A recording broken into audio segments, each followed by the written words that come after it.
কোনো মায়ের দুধ খাইতে চায়, বাদান সময় যত যায় ততই বাচ্চাটার কান্নার আওয়াজ বাড়ে। গাড়ি থেকে নামিয়া বাচ্চাদের দেখার জন্য হাঁটি হাঁটি পা পা করে আগাইলাম। অ্যাম্বুলেন্সের দিকে যখন তাকাইলাম, নজর করিয়া দেখি শত শত মানুষ, আমার মতন যুবক এবং মধ্যম বয়সী লোকেরা অ্যাম্বুলেন্সের চতুর্দিকে দাঁড়ায় দাঁড়া মা মরা বাচ্চাটারে দেখে আর নিজেরাই কান্দে আর চোখের পানি মুছে। আবার কিছু ছেলে যুবক মানুষ হয়তোবা নতুন বিয়ে করছে, গার্মেন্টসের কর্মী, আমার বন্ধুরে কয়েক মাস পর বাড়িতে যাইতেছে, সম্ভবত এই ছেলেগুলি নিজের পকেট থেকে মোবাইল বের করে আর বাড়িতে ফোন দিয়া কয় আমার মাও কই, আমার মায়ের দেখা রাইখো, আমার আম্মুর যেন কিছু না হয়। সম্ভবত বাড়ি থেকে জিজ্ঞাসা করছে কেন কান্দেন, কি হয়েছে? কান্দার বলে আজকে ফেরির মধ্যে একটা মা মরা বাচ্চা দেখছি রে, এই বাচ্চাটারে কেউ থামাইতে পারে না। ফল দিল ফল ফালায় দেয়, পানি দিল ফেলে দেয়, জুসের বোতলে ফেলে দেয়, বাপের কামরায় আর ডাক দিয়ে বলে আমার মায়ের কাঠের বাক্সে বইরা রাখতো গে, আমি আমার আম্মুর কাছে যাবো, দুধু খাবো। এইভাবে বাচ্চাটা কান্দে কাঁদে। এই মা মরিয়া গেলে আর মা পাবো না।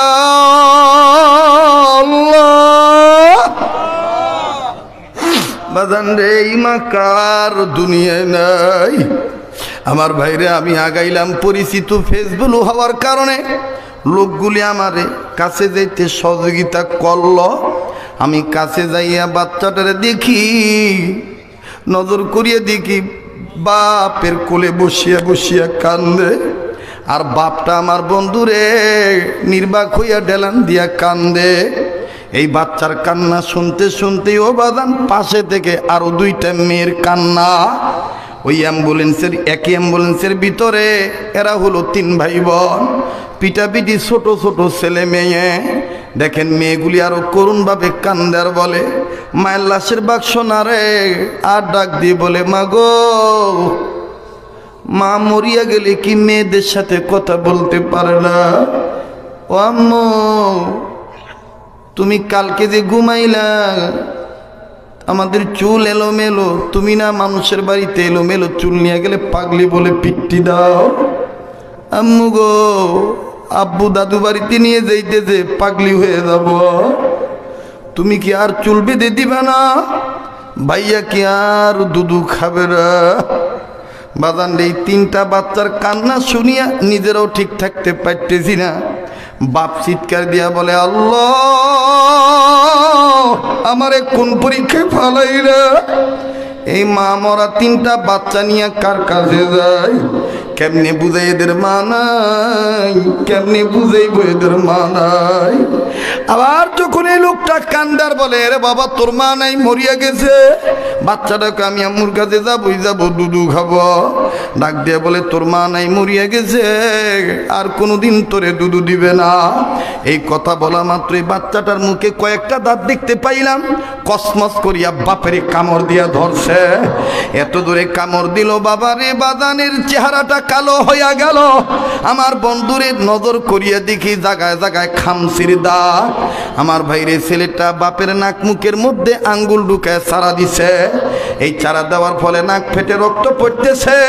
ভালো করে খেয়াল করে দেখলাম কানের নিচে কামড়ের দাগ, রক্ত, চামড়া, গোস্ত কালো হইয়া গেছে। বাপের জামাটা বিভিন্ন জায়গায় ছিঁড়া, বুঝতে বাকি রইল না যে আরো অনেকবার কামড়াইছে। এইবার ডাক দিয়ে বললাম ভাই গো, আপনার ছেলে মেয়েদের আচরণে বিরক্ত হইয়েন না, রাগ হইয়েন না, এরা বুঝে নাই যে এদের মা মারা গেছে। এই কথা বলা মাত্রই লোকটা চিল্লাইয়া চিৎকার দিয়া বলে হুজুর, আর কত সহ্য করা যায়? নিজের বাম হাতের কাপড় তুলিয়া আমারে বিভিন্ন সাইড দেখায় বলে হুজুর, এই দেখেন গতকালকে থেকে আমারে কামড়ানো শুরু করছে। যখনই বলি তোর মা নাই, তখনই আমার এইভাবে কামড়ায়, মেয়েও কামড়ায়, ছেলেও কামড়ায়। হুজুর আর কত সহ্য করা যায় বাজান রে, এমন করুণ অবস্থা। এই লোকটা কানতে কানতে এক পর্যায়ে আমাদেরকে ডাক দিয়ে বলে, হুজুর আপনারা আলেম মানুষ, একটা আবদার করব দোয়ার, আপনারা দোয়া করবেন আল্লাহ যেন কোনো দিন কোনো বেটা বেটির কাছে থেকে বাপের আগে মায়ের যেন না নিয়ে যায়। ও হুজুর, মায়ের অভাব বাপ দ্বারা পূরণ হয় না, মায়ের অভাব খালা ফুপু নানি দাদি চাচি মামির দ্বারা পূরণ হয় না। হুজুর যার মা নাই গো, তার মতন বড় দুঃখী আর কেউ নাই। এই জন্যে বাজান রব্বির হামহুমা কামা রব্বায়ানি সগীরা, এই দোয়াটা আমরা মা বাবার জন্য বেশি বেশি পড়ব। আল্লাহর নির্দেশ, তুমি জাহান্নামের আগুন থেকে নিজে বাঁচাও, ছেলে মেয়ে হয়ে থাকলে মা বাবাকে বাঁচাও, আর মা বাপ হইয়া থাকলে বেটা বেটিকে বাঁচাও। বাজান আজকের মাহফিলটা যেন এই উদ্দেশ্য পুরা হয়ে যায়, আজকের মাহফিলটা যেন এই নিয়ত এই কাজটায় হয়। ডাক্তার না আওয়াজ দিয়ে বলেন না আল্লাহ। আমি দেখতেছি অনেক আলেমরা কানছেন, অনেক তলবে এলেম কানতেছেন, অনেক যুবকরা কানতেছেন, অনেক সাদা চুল লইয়া দাড়ি লইয়া বুড়ারা কানতেছেন। বাজান রে, মাদ্রাসার ছাত্ররা কান্দি, যাদের পায়ের নিচে ফেরেশতারা পাখা বিছায় দেয় তারাও আজকে কানতেছে। ও বাজান, যাদের চোখের পানি পড়িয়া গেছে, এই চোখের পানি টিস্যু দিয়া মুছবেন না, এই চোখের পানি কাপড় দিয়ে মুছবেন না। আনোয়ার শাহ কাশ্মীরি রহমতুল্লাহ আলাইহি লেখেন, এই এক ফোঁটা চোখের পানি চেহারার মাঝখানে মিশা রাখলে হাসরের ময়দানে কান্দুই না গোলামদের, তওবাকারী গোলামদের, গুনাহ থেকে মাপ চাওয়া গোলামদের, মা বাবার দরদে কান্নাকাটি করা গোলামদের, কবরের আযাব জাহান্নামের আগুনের ভয়ে কান্দুই না গোলামদেরকে আমার মাওলা দেখে দেখে জান্নাতে দিয়ে দিবে। বাবাজি, কান্নাকাটি আল্লাহর খুব পছন্দ, এই জন্য কান্নাকাটির অভ্যাস করব। আর লম্বা নয় বাবা, কিছুক্ষণের মধ্যে ফিনিশিং দিয়ে দিচ্ছি। এবার পয়গম্বর ডাক দিয়ে বলে, ও গো আল্লাহ, ও আল্লাহ, এই ছেলেটা কি সবক পড়ছে? বাজান আশ্চর্যর কথা, অবাকের কথা, এই মাদ্রাসা তো বাজান এই সবক পড়ানো হয়। আমি বলছি বলবো, কিন্তু বাজান মুসাফির মানুষ হইয়া মোনাজাতের পূর্বে একটা আবদার করব, যেই হাতটা বারবার আমার মাওলা কাবা ধরায়, যেই হাতটা বুজুর্গদের হাতের সাথে লাগানো, আমার বন্ধুগণ এই হাতটা নিয়া আপনাদের কাছে বিছাইয়া আমি 5 মিনিট একটু আবদার করলাম। বাবাজি না পারলে না দিবেন, মাদ্রাসার ছাত্রদের অনুরোধ করব, তোমরা উঠিয়া বিশৃঙ্খলা করবা না, এই কান্নাকাটির মজলিসটাকে ব্যাঘাত ঘটাইও না কবুল হওয়ার পথে। বাজান রে, আমার বন্ধুরে, মায়ের দরদি বাবার দরদিদের কাছে আবদার, কোরআন শরীফের শিক্ষা দীক্ষা এটা বড় উত্তম শিক্ষা। নবী বলেন, খয়রুকুম মান তাআল্লামাল কুরআন ওয়া আল্লামা, ওই ব্যক্তি উত্তম ব্যক্তি যে ব্যক্তি নিজে কোরআন শিক্ষা গ্রহণ করে এবং অপরকে কোরআন শিক্ষা দীক্ষা দেয়। বাবাজি, ওই মা বাবার দরদি হইয়া একটা আবদার করলাম রে বাবা, মায়ের বেটার কাছে, বাবার বেটার কাছে আল্লাহর কোরআন শরীফ 30 পারা কোরআন শরীফকে মহাব্বত করে 30টা 1000 টাকা 30টা গোলামের কাছে চাই, পারলে দিবেন, না পারলে إنك أنت السميع العليم ربنا تقبل منا إنك أنت السميع العليم ربنا تقبل منا إنك أنت السميع العليم ربنا تقبل منا إنك أنت السميع العليم أستغفر الله أستغفر الله أستغفر الله إن الله غفور رحيم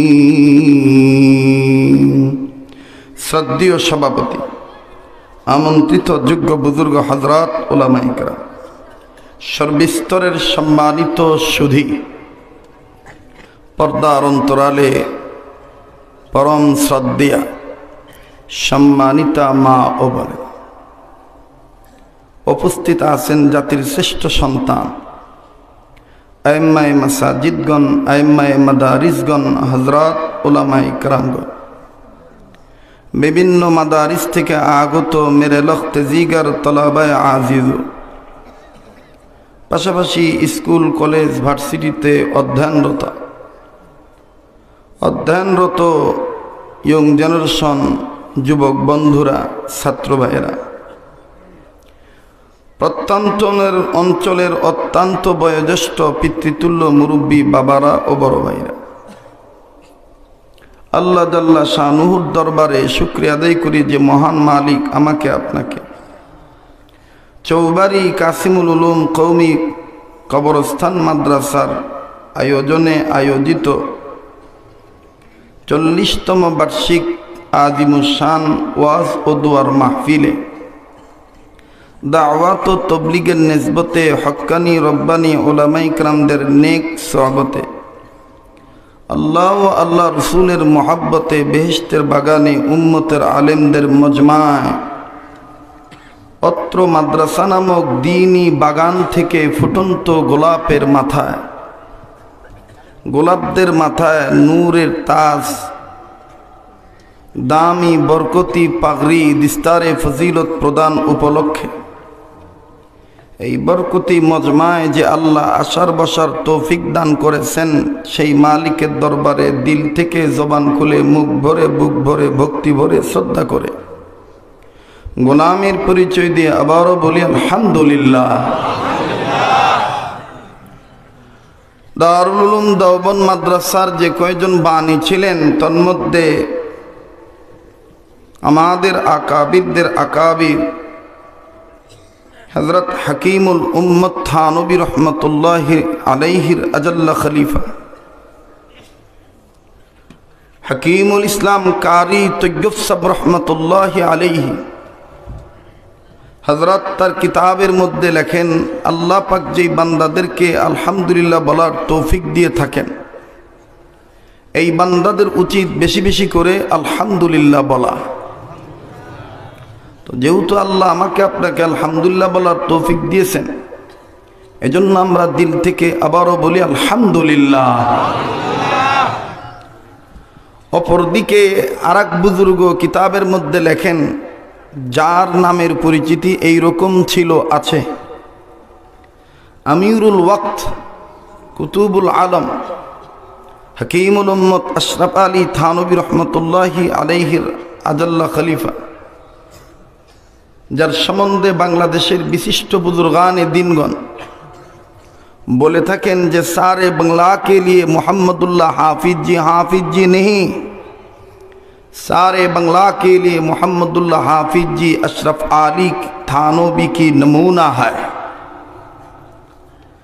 तो সেই আমিরুল ওয়াক্ত কুতুবুল আলম মোহাম্মদুল্লাহ হাফিজ জি হুজুর রহমতুল্লাহি আলাইহি হযরত তার লিখার মধ্যে লিখেছেন যে তুমি যদি আল্লাহওয়ালা হতে চাও তাহলে তোমার জবানটাকে জাকের বানাও, দিলটাকে শাকের বানাও,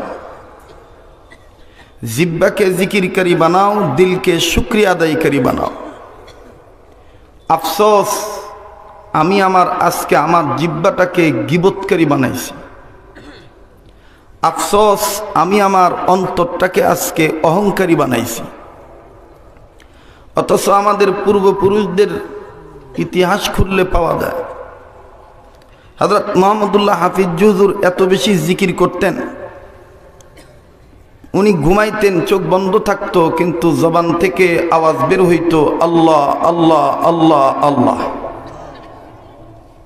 এখানেই শেষ নয়, আমি জানি আপনারা টান টুন সুর, চিত্র বিচিত্র রঙ্গভঙ্গ, গানের একটু মমতাময়ী স্বাচ্ছন্দ্যের সুর দিলে অনেকেই লম্প জম্প দিয়ে বাহবা দিবেন, ভালো পাবেন। কিন্তু মনে রাখবেন,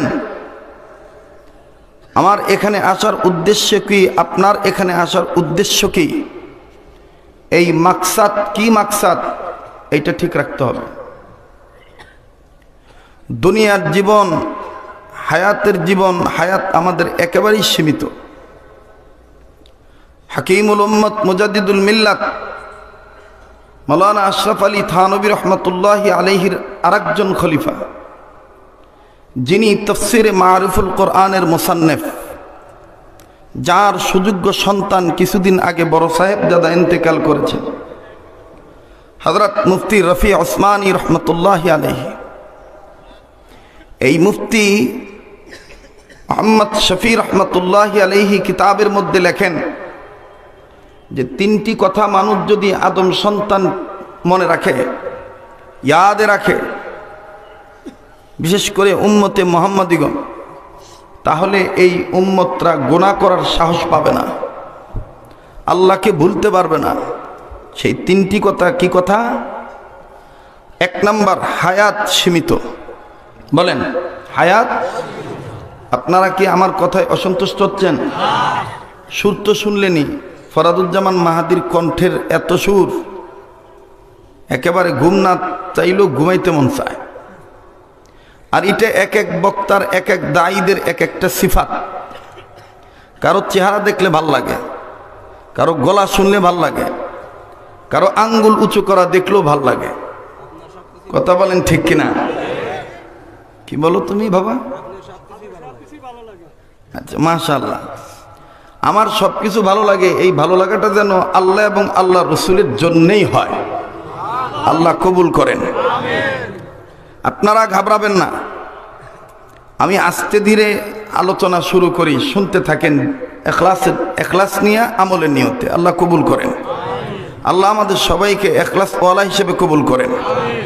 আল্লাহ আমাদের প্রত্যেকের অতীত জীবনের ভুল ত্রুটিগুলো মাফ করে দেন।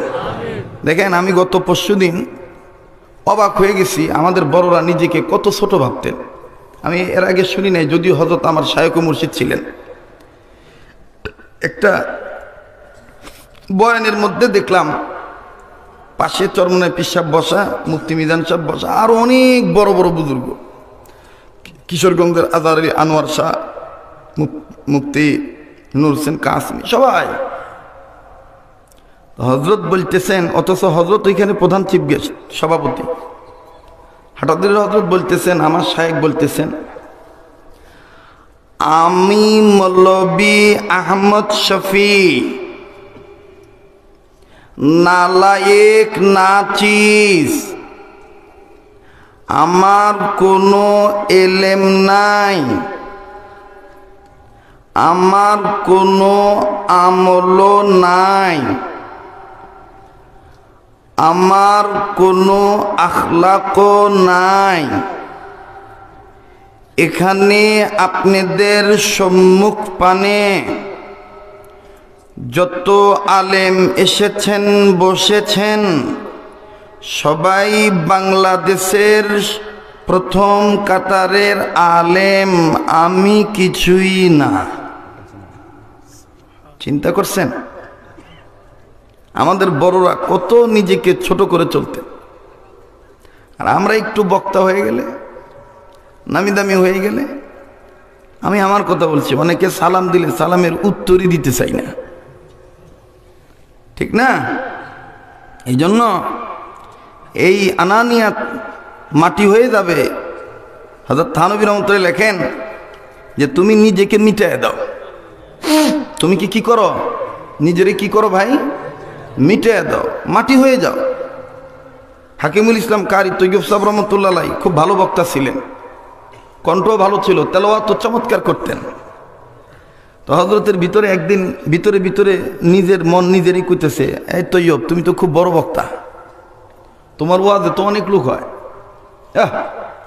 খুব জমাও।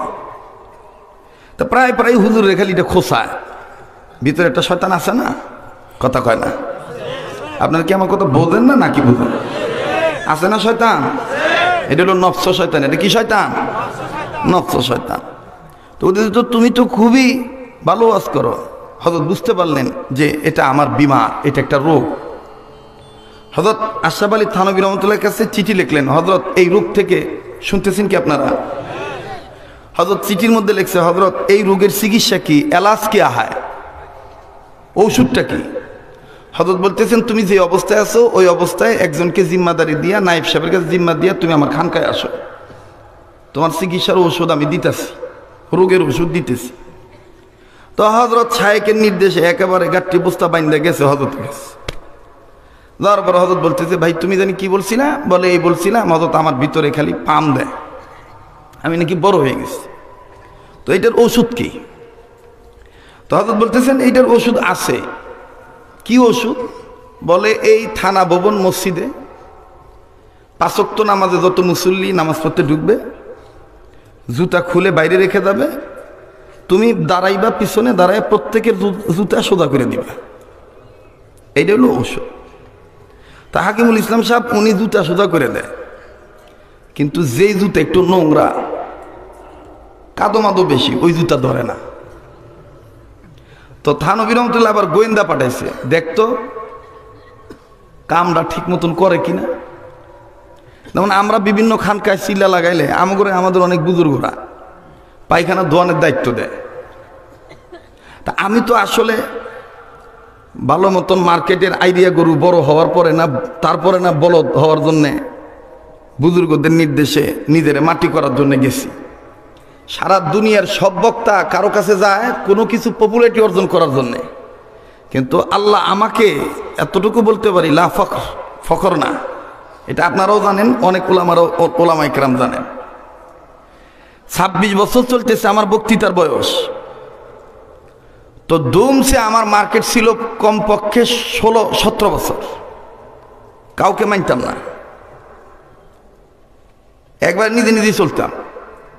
যদিও ঘরের সন্তান, পপুলারিটি অর্জন করার পরে একদিন এক বুজুর্গ বললেন, মাওলানা কি হবে এই মশহরত দিয়া? মকবুলিয়াত হওয়ার চেষ্টা করো, মকবুল হও, মশহুর হইও না। কথাটা আমার খুব দিলে লাগলো। দিলে লাগার পরে আমি চলে গেলাম বুজুর্গদের সোহবতে। আমার শায়েখ আমাকে দায়িত্ব দিল 112টা পায়খানা তোমার ধুয়ে দিতে হবে। 112?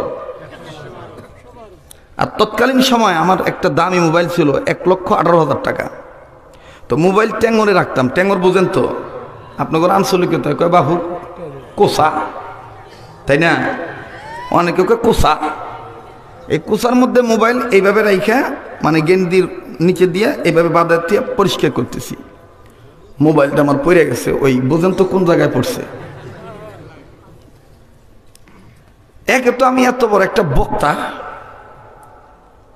ধুইতেছি পায়খানা, আবার শখের মোবাইল পড়ে গেল। আহা, এই যে নফস শয়তান আমার গুতান শুরু করলো, তোর কেডো কইছে গুসাপ করবা? তোর কিসের অভাব? আমি প্রথমে নফস শয়তানের জবাব দিলাম যে মোবাইলটা আমি হাতে তুলমু,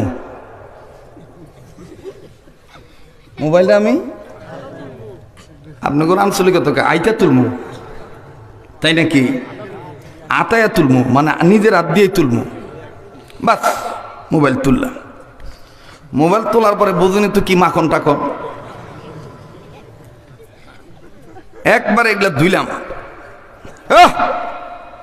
কেন ধুইছি জানেন? হাসেন না, হাসির খোরাক দেই নাই।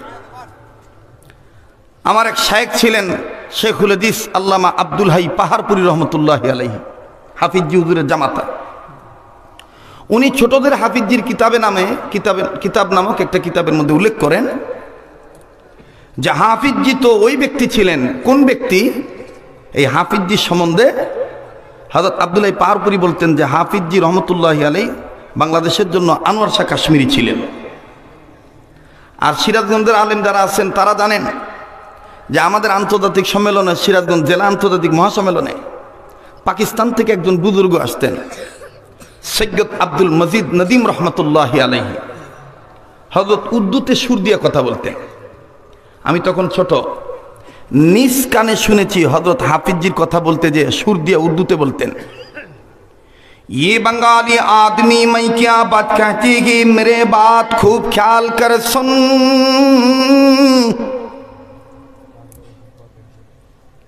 सारी बंगला के लिए मोहम्मदुल्लाह हाफिज जी, सारी बंगला के लिए मोहम्मदुल्लाह हाफिज जी, हाफिज जी नहीं सारे बंगला के लिए मोहम्मदुल्लाह हाफिज जी अशरफ अली थानोबी की सूरत ले आता है।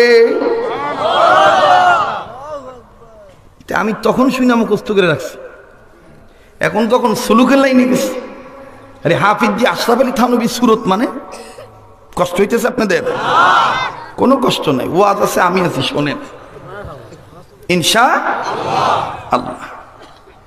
ভাইরা আমার, এই হাফিজজির জীবনীতে পাওয়া যায় হযরত হাফিজ জুজুর রহমতুল্লাহি আলাইহি একবার এক দাওয়াতে গেছে, দেখা কইতেছে আমি 1 নম্বর সারমু। 1 নম্বর মাদ্রাসা ছাত্রদের ভাষায় কোনটারে কয়? আর কয় পায়খানা। 1 টাকা পায়খানা, সিরাজগঞ্জের ভাষায় কয় পায়খানা। পায়খানা বাবু, পায়খানা না, পেশাব। 1 নম্বর কি? পেশাব। বলতেছে তোমাদের পেশাবখানা কোন দিকে? তো জিম্মাদারা বলতেছে এই দিকে। একটু খেয়াল করেন, যারা মোবাইল উঁচু করে দূরে রাখছেন একটু নামান, আলেমদের চেহারা দেখেন, যে চলে যায় তাকে যাইবার দেন, কোনো সমস্যা নেই। এই বয়ান তাদের ভালো লাগবে যাদের সম্পর্ক কোনো না কোনো আল্লাহওয়ালার সাথে। কথা বুঝতে পারছি? হোক সেটা চিশতিয়া, হোক সেটা কাদিরিয়া, হোক সেটা নকশবন্দিয়া, হোক সেটা মুসাদ্দেদিয়া, হোক সেটা সোহরাওয়ার্দিয়া, হোক সেটা সাবেরিয়া, কোনো না কোনো আল্লাহওয়ালার সাথে যখন সম্পর্ক থাকবে তখন দেখবেন এই সুলুকের কথাগুলি, তরিকত জগতের কথাগুলি তার দিলের মধ্যে রেখাপাত করবে। সে শুনলেই তার অন্তরাত্মায় মুতাআসসার হয়ে যাবে সে। আমার বন্ধুগণ, তো এই মোহাম্মদুল্লাহ হাফিজজি পেশাব করতে গেলেন, পেশাব করতে দেয়, পেশাবের জায়গায় নজর করে দেয়, বাদ পড়ে রয়েছে। আমি একটু আগে ওই বয়ানটা করে আসলাম, ওই যে কি মাদ্রাসাটা কয়, সাতিয়ানতলি রেলওয়ে মাদ্রাসার মোতামুটি অনেক বুজুর্গরে আছেন। তো উনি যখন দেখলেন যে পেশাবখানায় বাদ পড়ে আছে, হযরত হাফিজজি আর পেশাব করলেন না। পেশাব না করে নিজের কাপড়, দেখেন আমার দিক, নিজের হাতের কাপড় গোছাইলেন, গোছাইয়া বাম হাতটা পেশাবখানার ভিতর ঢুকাইলেন, ঢুকাইয়া একটা একটা কইরা খুইটা খুইটা ভাত তুলতেছে। তো পিছন থেকে লোকেরা, খাদেমরা বলতেছে, হযরত আপ কে কর রাহা হ্যায়? হযরত এটা কি করতেছেন আপনি? হাফিজজি বলতেছে চুপ।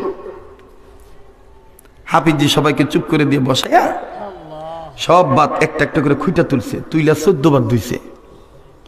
দুইয়া হুজুরের সামনে যখন দস্তরখানা দিছে, হযরত বলতেছে আমাকে ওই আমার মেহনতের ভাতটা আগে খাওয়াও, যেটা আমি পেশাবখানা থেকে তুলছি ওইটা খাওয়াও আগে।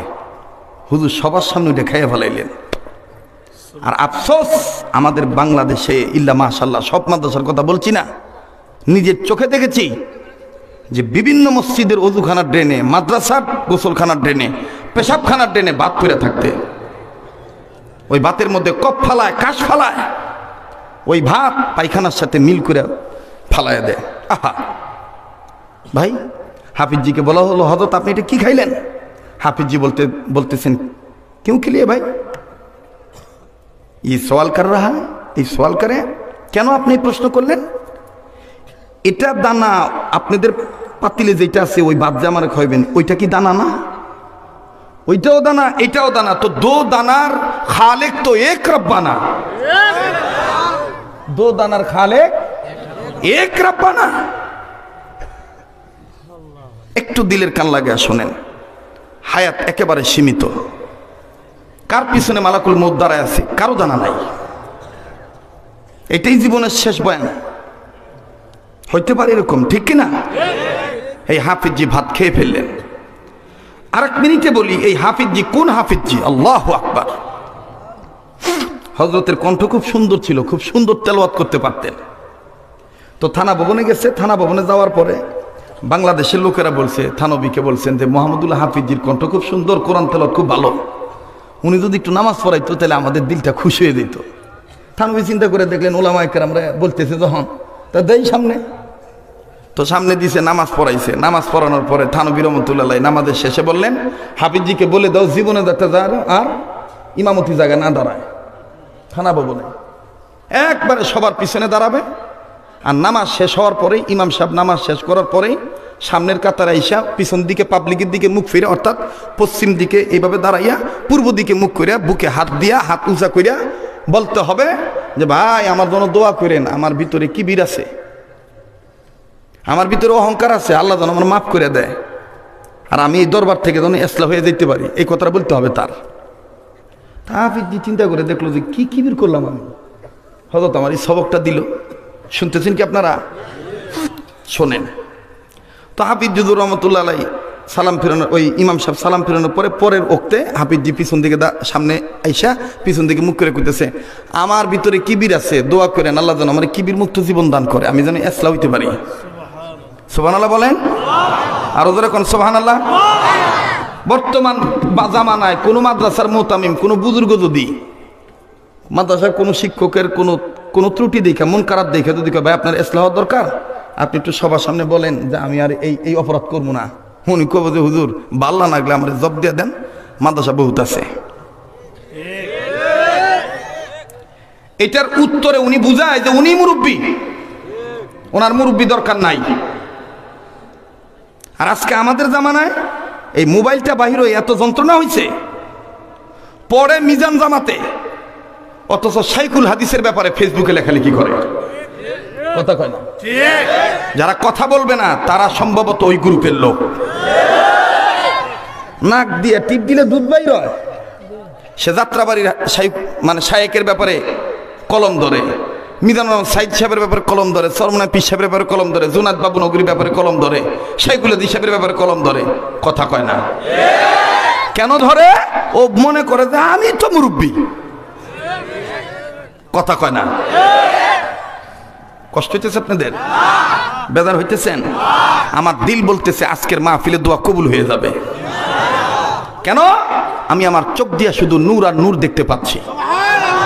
এখানে আমি আপনি গুনাহগার হতে পারি, কে যেন আল্লাহ ওয়ালা হয়ে বসে আছে, এই লোকটার উসিলা আল্লাহ আমাদেরকে মাফ করে দিতে পারে। আল্লাহ কবুল করুক, জোরে বলেন আমিন। তো সেই হাফিজজি বললেন আমার ভিতর কিবির আছে, আমারে দোয়া করেন, আপনারা মাফ করে দিয়েন, আল্লাহ যেন আমার মাফ করে, আর এই দরবার থেকে যেন আমি ইসলাম দিতে পারি। পরে আবার থানবী রহমতুল্লাহ বলছেন, খালি এই থানা ভবনে 5 ওয়াক্ত নামাজ পড়ে কইলইব না, এই থানা ভবনে যত মসজিদ আছে সব পাড়ায় পাড়ায় দিতে হইব, আর এক এক ওয়াক্তের নামাজ এক এক মসজিদে পড়তে হইব, এক এক জায়গায় এইভাবে করতে হইব। হাফিজ যুগে ঠিক আছে, হাম তো ইয়ার হয়, হুজুর রাজি আছি আমি। তো সব মসজিদে মসজিদে যায়। যখন মসজিদে মসজিদে যায় আমার ভাইরা, তখন কত মানুষ চিৎকারি করে, যেমন আমগর অনেকেই কয় যে ডং ধরছে, ডং ধরছে। যে ভাইরা এই কথাগুলি বলেন যে ডং ধরছে, আরে ভাই হুব্বে যা হুব্বে মাল, হুব্বে যার মোহাব্বত যার অন্তরে ঢোকে একবার, ও খালি ক্ষমতার ওই পথটা চাই। আর মালের মোহাব্বত যার অন্তরে ঢোকে, পথ না পাইলেও টেহা থাকলে চাইব, কয় আমার সিয়ার দেন আর না দেন, কয়টা টেহা দিয়ে, কথা কয় না। টেহার মোহাব্বত কি অন্তর থেকে তাড়াতাড়ি যায়? কিন্তু আমার ব্যাপারটা বুজুর্গদের কাছ থেকে যাই না দেখেন, যাই না দেখেন। এটা কেন হয়েছে? সোহবতের বরকতে। কি জন্য হয়েছে?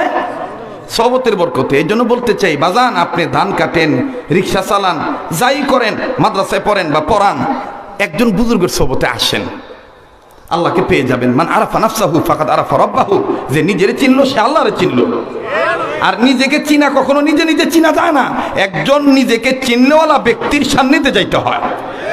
ওই তো আল্লাহর অর্ডার, ইয়া আইয়ুহাল্লাযীনা আমানু তাকুল্লাহ ওয়া কুনু মা'আস সাদিকিন। যাই হোক, ওদিকে লম্বা হয়ে যেতেছে। তো হাফিজ জুদুর রহমতুল্লাহ গ্রামে গ্রামে মসজিদে মসজিদে নামাজ পড়ছে, শেষ হয়েছে 1 সপ্তাহ। এইবার থানবীর রহমতুল্লাহ ডাক দিয়ে কয়, এখনো হয় নাই। হাটে বাজারে যে এনে মানুষ জমা হয়, ও অনে যে এনে হাটবার আছে না আপনাদের এলাকায়, হাটবার আছে না, কয় এই যে মানুষ যে জমা হয়, এই হাট বাজারের মাঝখানে দাঁড়াইয়া গলার মধ্যে লিফলেট টাঙ্গাইয়া চুপ করে দাঁড়ায় থাকতো, এবার খালি আঙ্গুল দিয়ে ইশারা করতে হবে। তো মোটা করে লেখছে যে আমি মোহাম্মদুল্লাহ হাফিজজির ভিতরে কিবির আছে, অহংকার আছে, আমি বাংলা থেকে আসছি থানা ভবনে হুজুরের সোহবতে থাকার জন্য, ইসলামের জন্য। এভাবে লিফলেট টাঙ্গাইয়া গলার মধ্যে ঝুলেয়া বুকের মধ্যে টাঙ্গাইয়া রাস্তা দিয়ে হাইটে হাটে যাইতেছে। তো দুষ্টু প্রকৃতির ছেলে থাকে না, ওরা যখন দেখছে যেটা অহংকার মৌলবী লেখা আছে বুকে, ইট পাটকেল তুইলে হুজুরে মারতাছে। হযরত বলতেছে, পাথর মারতাছে আমারে। একটা পাথর, কেউ পাথর মারে, কেউ ইটার কোনা মারে, পাথর কোনা আইসা হযরতের নাকে লাগছে, কপালে লাগছে, এই ঠোঁটে লাগছে, ঠোঁট কাইটা রক্ত বাইরেছে। হযরত রক্ত এরকম মোছে আর নিজের শরীরের মধ্যে রাখে, ডাক দিয়ে, এটা অহংকারী মানুষের রক্ত, এটা অহংকারী মানুষের রক্ত। এবারে মোছে, ঠোঁট মোট ফুলে গেছে। বাবা কথা বলো না কেউ, ঠোঁট ফুলে গেছে। শেষ রাত্রে থানবী রহমতুল্লাহ আলাই তাহাজ্জুদের মামুলাত শেষ করে ফজরের আজানের আগে হাফিজিরে ডাক দিয়েছে, মুহাম্মদুল্লাহ, আমি তোমার এত কঠিন সবক দিলাম, তুমি একটা বড় কইলা না যে হুজুর আমার ভিতর কি এমন কিবির দেখছেন, তোমার এই থুতুনিটা ফাইটা গেছে, রক্ত পড়তেছে, মানুষ কত টিটকারি করছে বাইরে। হাফিজ হুজুর তখন চোখের পানি ছেড়ে কান্দার ডাক দিকে, হযরত आप तो उम्मत के लिए हाकिम है, मैं तो हजरत আপনি তো উম্মতের মধ্যে উম্মতদের জন্য হাকিম ডাক্তার, আর আমি তো হইলাম উম্মতদের মধ্যে সবচাইতে বড় রোগী। তা আমি রোগী হইয়া আমার কি সাধ্য আছে ডাক্তাররে বলা যে ডাক্তার সাহেব আমারে আমার ইচ্ছা স্বাধীন ওষুধ দিবেন? ডাক্তার ভালো বোঝে কোন ওষুধ দিলে রোগী ভালো হইব। হযরত মানুষ ইট পাটকেল কেন, যদি আমার জুতা দিয়েও মারতো তো আমি ভাবতাম যে এটা আমার শায়েখ ওষুধ নেওয়ার ব্যবস্থা করছে। কারণ হাদিসের মধ্যে রাসূল বলছে, যাররা পরিমাণ অহংকার নিয়ে কবরে গেলে জাহান্নাম ছাড়া উপায় নাই। হযরত আপ তো উম্মত কে লিয়ে হাকিম হয়। হযরত বুকের মধ্যে জড়া ধরে বললেন, মুহাম্মদুল্লাহ, আজকে তোমার এই বিনয়ী, এই তাওয়াজু, এই ছোট হওয়া, বিলীন করে দেওয়া, নিজেকে মিটিয়ে দেওয়া, এই জবটা আমার কাছে এত পছন্দ হইল।